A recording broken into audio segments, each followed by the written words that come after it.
Volkswagen sold 11 million drivers a badge that meant precision and a promise that meant clean. Inside each engine, software recognized the laboratory, centered wheels, steady speed, and a dynamometer's signature, and performed flawlessly. On the open road, those controls dropped away. Nitrogen oxide emissions surged to 40 times the legal limit. The cost would pass $35 billion. But the code was only the last step. Across 4 engine platforms and 7 years, a chain of human choices made this corporate fraud not just possible, but inevitable. And the first compromise was made decades before the software existed. In 1972, the United States Environmental Protection Agency warned Volkswagen that temperature-sensitive switches designed to bypass emissions controls violated the Clean Air Act. The automaker ignored the warning. By 1973, federal regulators launched formal legal action. Rather than mounting a prolonged defense, Volkswagen settled the case in March 1974, disclosing the bypass switches and paying a civil penalty of $120,000. No executives were prosecuted, and no wrongdoing was admitted. For a rapidly expanding global empire, this modest fine was written off as a minor cost of doing business. It left behind an insidious lesson in the corporate memory. Federal regulations could be bypassed, and the consequences of getting caught were entirely survivable. Born in 1947 to ethnic German refugees, Martin Winterkorn was a self-made metallurgist who rose through Bosch, Audi, and Volkswagen with a reputation for demanding absolute perfection. When he became chief executive in 2007, he brought a highly centralized leadership style that tolerated zero defects. In 2008, he codified this drive into Strategy 2018, an aggressive campaign targeting absolute market leadership and the crown of the world's largest automaker. By the first half of 2015, the pressure paid off. Volkswagen delivered 5.04 million vehicles, edging past Toyota's 5.02 million to claim the global sales summit. Yet beneath this historic triumph lay an unyielding corporate climate where missing a target was not an option, and telling the boss no was simply impossible. To conquer the American market, Volkswagen chose a path directly opposed to its chief rival. While Toyota built its reputation on hybrids, Volkswagen staked its gamble on clean diesel. But the American doorway was guarded by Tier 2 Bin 5, an exceptionally strict US emissions category with an incredibly demanding ceiling. Meeting this standard honestly required selective catalytic reduction, or SCR, which injects a urea-based fluid to treat toxic exhaust after combustion. But honest hardware carried a steep price, adding $300 to $500 to the cost of every car.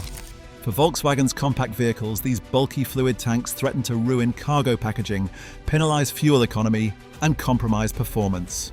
As Proverbs 16:18 warns, pride goes before destruction. Locked into an unyielding corporate climb, the automaker faced an engineering squeeze where honesty threatened to destroy the very viability of their master plan.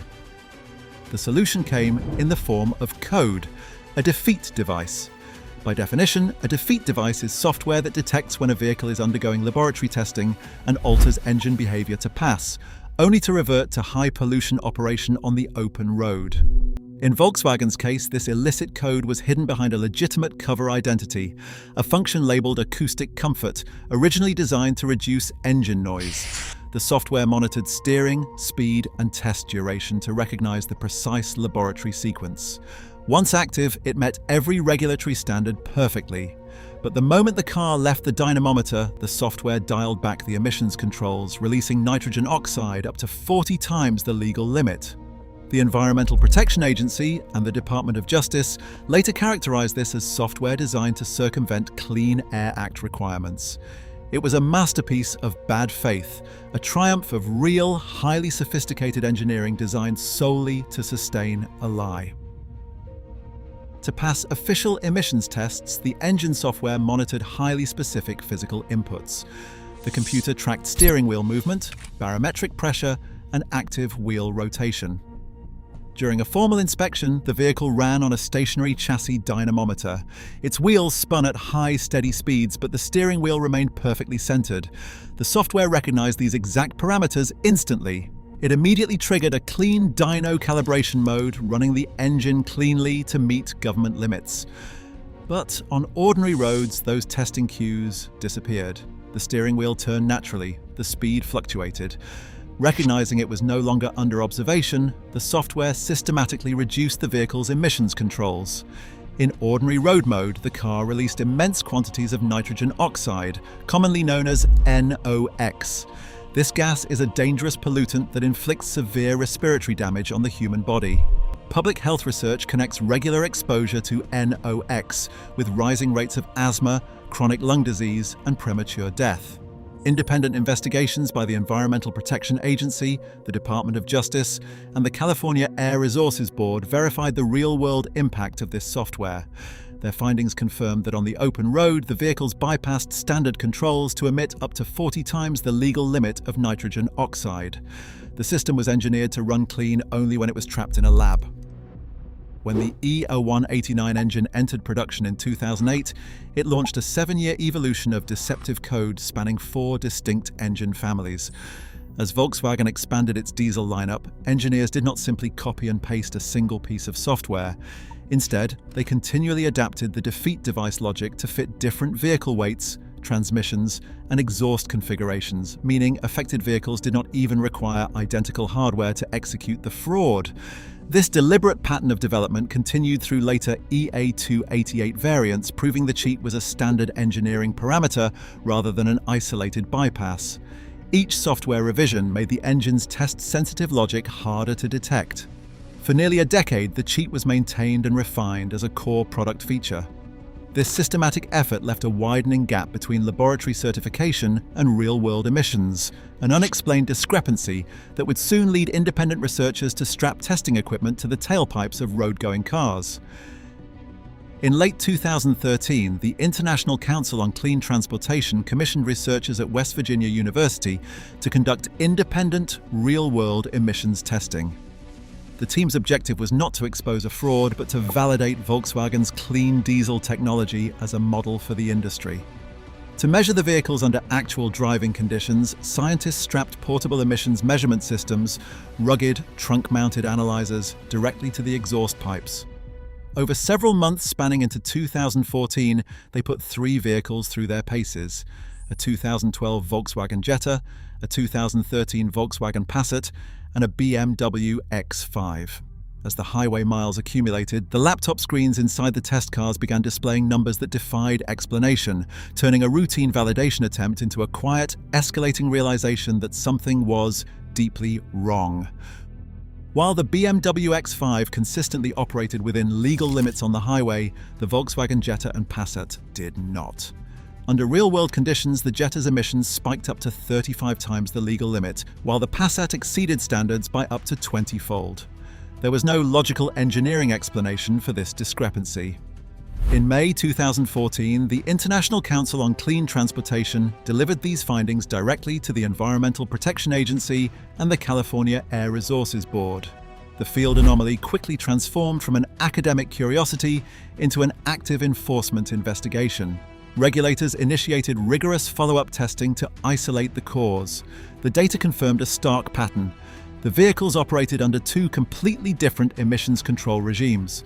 One ran only when the car was undergoing stationary laboratory testing, while the other took over the moment the vehicle hit the open road.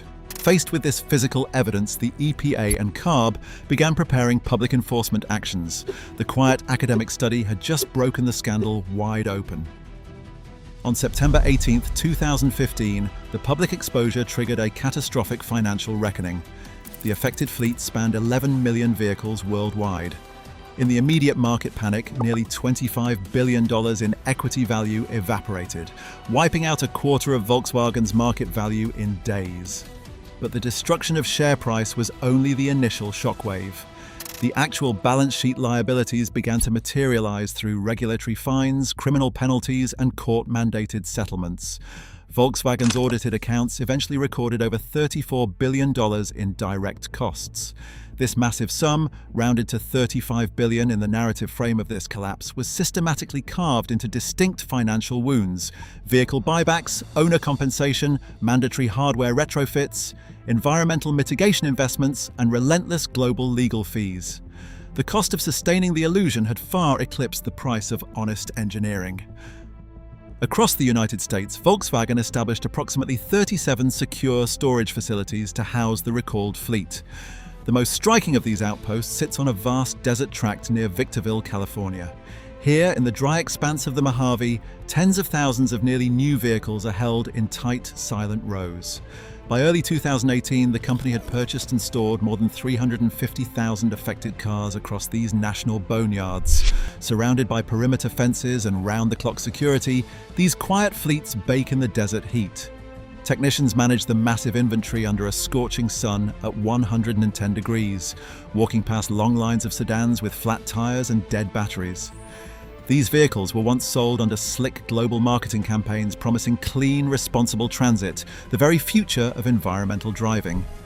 Now, they are physical monuments to a massive corporate fraud, going absolutely nowhere.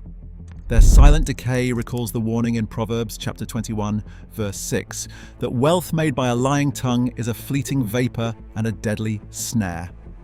Volkswagen spent over $7 billion on the buyback and storage activities alone, leaving these virtually untouched machines to slowly disintegrate in the sand, while managers debated whether to repair, sell, export, recycle, or destroy them. German prosecutorial charging documents detail the exact moment the corporate paper trail reached the absolute summit of the company.